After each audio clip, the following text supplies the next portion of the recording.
Hi, it's Chad Seay from Seay Real Estate here in Richmond, Virginia. What if you have tenants living in your house and you want to sell that house?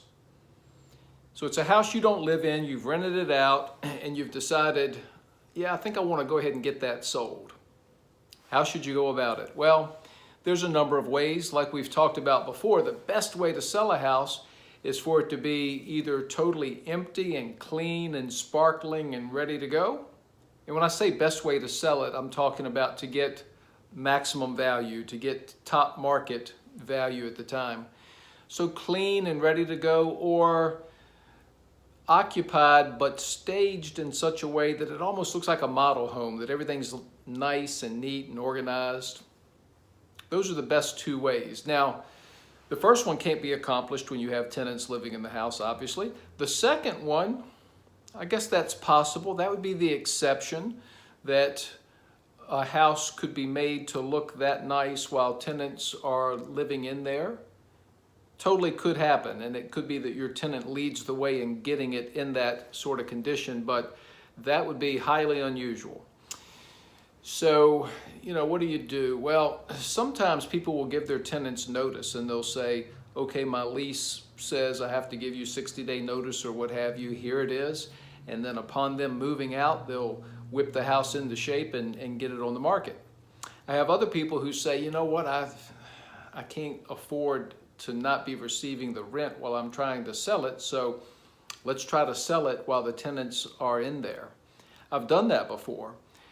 Has its challenges. I'd say the ones we come across most often are, as we call the tenants to schedule the showings, inevitably it's not a good time for the tenant. It's amazing how often that happens when a house is tenant occupied. No, that's not a good time, or we can't show it then, and maybe just on Tuesdays between 3 and 3:30, or some sort of parameters that make it very, very tough to sell the house.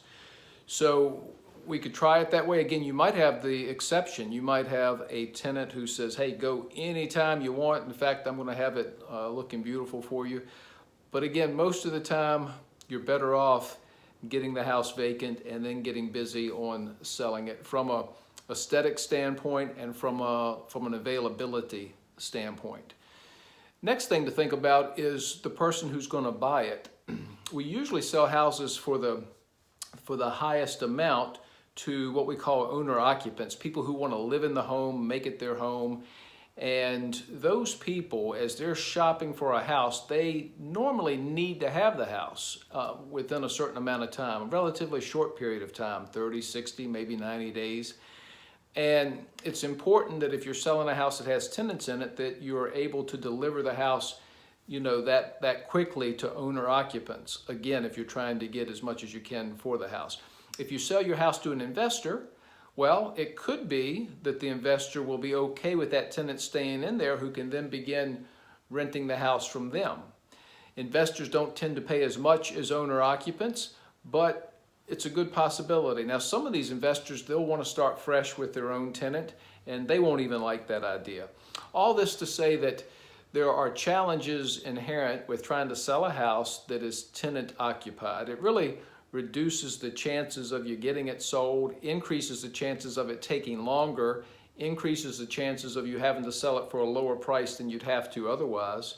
It's not impossible, but I just thought I'd throw out the idea today that there are some challenges in selling houses while renters are still in there. We've done it before, but we always tell our seller that it's not the easiest or best way to go. Some people's situation just demands that that's the way it has to be tried. So when that's the case, we're always happy to do just that. I'm Chad with Seay Real Estate. Have a great week.